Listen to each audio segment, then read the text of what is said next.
आता माझं म्हणतात फोनवर बोलणं झालं, एकमेव माझा फोन आहे जो 24 तास चालू असतो. मी का चालू ठेवतो?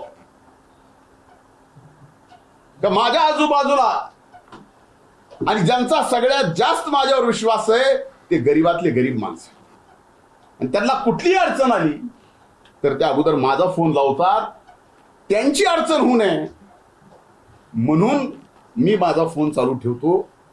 सहकार्याला तर बोलतोच, पण त्यांच्या अडचणी सोडवतो.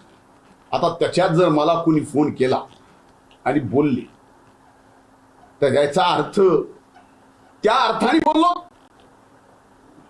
त्यांना संपवण्याच्या ह्याच्या संबंधित बोललो, कशासाठी? आणि ह्या सगळ्या गोष्टी मनोज जरांगेजी फार महागात पडणार. कर्मा रिपीट्स.